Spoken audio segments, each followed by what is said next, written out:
What is good, guys? It's Ray J back with another video, and in this one I want to break down what's going on with Tesla, SPY, Nvidia, the QQQ, and a couple of other tickers. I'm going to talk about the economic calendar for tomorrow as well, and then give you guys some updates about the Mexican Gigafactory, as we have some new announcements by Elon Musk and Tesla to discuss, and also another article about some investors and what they're seeing for Tesla moving forward. But before I break into all this information, before I get into any more details, let me just mention a couple of things. I am personally not a financial planner, so take nothing I say as financial advice. And also, if you guys can, please check out the Moomoo link, which is down below and in the description. If you sign up for Moomoo and deposit $100 into the account, you are guaranteed up to 5 free stocks. If you deposit $1,000, you're guaranteed up to 15 free stocks. And this offer ends tomorrow, so check it out before they run out. Anyways, now let's break down what's happening with Tesla. Tesla's trying to push up alongside SPY as we're starting to see some buyers defend our positions. And we're approaching this resistance at 187.5, and then there's also resistance at 188 to be watching for. But so far, Tesla's showing some nice levels of life. It's trying to push up, and we're going to be watching to see if this accumulation phase leads to this nice distributive run. For now, it's looking pretty good. But the question is, what's going to affect the markets? How are things looking? So, as a reminder, I just want to say that just quickly for tomorrow, we have some manufacturing numbers coming out before the market opens. This is going to be the manufacturing production month over month and year over year. We also have exports and import prices, retail sales, and stuff like that an hour before market opens, and initial jobless claims. So, some data could affect how the market moves. Besides that, I'm not really seeing anything else that's that crazy for Thursday. Now, for Tesla, I have some news I wanted to talk about that's very important. The news is saying that Elon Musk is inviting Chinese EV car part makers to Mexico to supply their big Tesla Gigafactory over there. And Washington is not too happy about this. And this is actually very true, at least for the most part. What Tesla's essentially trying to do is replicate the Giga Shanghai lines in Mexico. They are encouraging different officials from China, their engineers and such, to kind of like help them replicate what they were doing. And on top of that, that's going to be very important because having Chinese suppliers coming to Mexico to help create these similar production lines could be very beneficial for Tesla. It's going to help them outsource and take advantage of many comparative advantages over there. And that's great for Tesla. But the issue is many of these US officials are not too happy about the idea of them doing that. Obviously, there's a lot of politics that gets in the way. And it is what it is. I didn't see anything else that was like too significant about that, but that's what we're seeing so far. Now they're trying to basically hire lots of talent, build quality, and really, really nice production lines in Mexico as well. And they're looking a lot more committed. So that's very, very good news for them moving forward. China is very, very good at their supply chains and actually helping to produce all of these vehicles. And according to what many tax lawyers have said, they're saying that having EVs built in Mexico still helps the vehicles qualify for the 7,500 EV tax credits. That is some good news, so long as no battery minerals and such are sourced from others out there, such as like China. So that's what another tax lawyer has said. Once again, this is what the article is stating, so I'm just going to go based off this. But if you want more details about this, I'd recommend doing more research and actually talking to someone more qualified just for confirmation. I'm simply just reading the article. But besides that, that's what that is suggesting. That's still pretty good for Tesla, so it gives them a lot more advantages. So that's a decent piece of news. There is a lot of excitement about the Giga Mexico, which is going to be coming out soon, and that's something very important. Now, I'm also seeing some negative headlines coming out. Big Tesla investors are quote unquote bearish on the stock for the next 6 to 12 months, but they said the same thing in 2020 and 2021 and such. Now, they could be right given what's going on in the economy and given other cases like that. I didn't see any like price targets or anything like that were cut or anything like that, but I am seeing a different view of them. The first thing that's worth noting, this is what Jonas was kind of like talking about. They're basically saying a lot about Tesla's AI and the growth potential, which is still very strong for the long term. So they're just noting that they're still very bullish long term.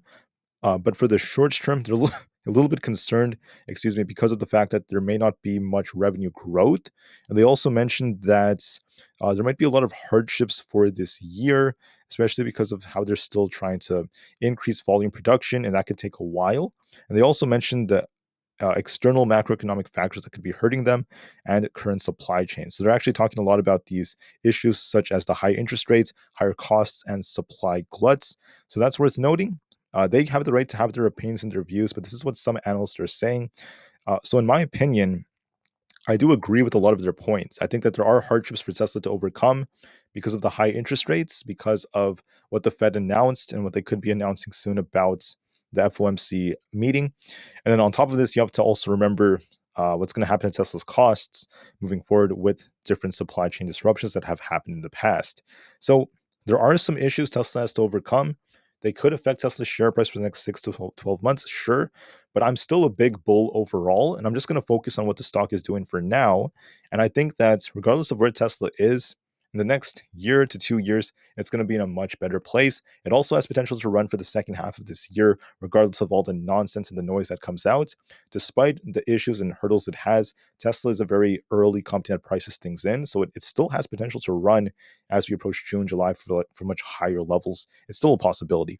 But I just want to focus on the chart now for tomorrow and just like the short term, what's happening to Tesla. Tesla has a nice accumulation structure right here, trying to break out. We're going to be watching this 187.5 resistance to 188. If we break out of this, 190 is our next target. If we get a rejection, watch 186 carefully. Then we have 184 and 182.5. But overall, Tesla has a nice accumulations forming this like bullish structure. So I think that the chart looks bullish, and we're going to be looking for a push after that. For SPY, this looks bullish, but let me just confirm a couple of things. So we have to hold above 196 for now, and then also 19 not sorry, I'm sorry, 496. I apologize, guys, about that. We have 496 as a support. We want to hold that. If we lose this, watch 494. 494 is very, very important. We have to hold above this. We've been holding very nicely above this. We did almost test this today before coming back up. But overall, I would say that we have a nice bullish structure developing. I think that SPY is slowly uptrending. And we're going to be watching 498. Once we break this, there's an imbalance at 499. Then we have 501 above that. The chart is trying to push upwards. It's on a nice uptrend, so it favors the bulls a little bit more. There's a good chance it might try to break out, especially for the next couple of days. But I do have one question. That's something I can't answer yet, and that is, are we about to establish a new downtrend, or is SPY about to break the highs? Well, I can't promise anything. We have to see where SPY goes from here. Okay, we have to wait a couple of days, another week. Let's see if SPY keeps pushing and we end up breaking 503 to push to 505. Do we do that? Because if we do that, we could still uptrend for longer. Or do we fail? Do we end up getting a big rejection at 501 or so? And then we establish a lower high like right here. Then we come back down. If that happens, this could be a new downtrend. So I just want to clarify, I can't give you an answer yet. I just want to wait some time before we could say anything else like that. But that's what I'm seeing for SPY. I'm going to be kind of quick to end this part. For the QQQ, we're looking pretty good. Similar to SPY, it's looking bullish, nice accumulation structure. We want to see if this could break 432. If we break this, 435 could be our next target. We have to hold or close above that. We also have this gap to fill. So the chart looks bullish. As long as we hold above 429, we're going to be fine. It's favoring the bulls. Nvidia, it looks pretty decent. I do want to call out that we were talking about this inverse head and shoulders that did end up panning out. And now we're forming what appears to be kind of like a cup and handle like formation. This looks like it could be a cup, and the handle could be forming here. So this does have bullish potential, which could help the QQQ even more. So Nvidia is looking pretty good right now. Nice looking formation. One could try to argue this is like a double top. I wouldn't say that just yet because we're looking pretty strong right here. We're still trying to push. So we'll see. We're also well above where this high is right here. So we're going to be watching to see if we can try to get back to 740. If you break that, a bigger push is coming. It looks strong as trying to push up towards this high right over here. 734 is trying to be tested right now. So it looks pretty good. Watch this carefully and we'll see how it goes. So far, Nvidia's forming a cup and handle and has potential. For Aapl, Apple's been on a strong downtrend. A lot of bearish potential momentum is there. Make sure you watch resistance at 183.5. And if you break that, there's 184 coming. For support, watch 182.5. So we'll have to see how that goes. Overall, it's holding 182.5 quite nicely. So we're going to be looking for a break right here. If that breaks, it could push right back up to this resistance. So watch and see if Aapl could hold that. If we hold that, there is potential this could help the markets. This is going to be key. It does look like it's trying to hold this support, so watch that carefully. And for now, it does look like it might try to base and maybe even rebound it a little bit. But that's it for this one, guys. Thank you all so much for listening. This video is a little bit longer than what I was hoping for. Have a great day. Remain calm, cool, and collected, and I'll be back in a couple of hours for the next update video. Thank you for listening. Have a great day, and peace out.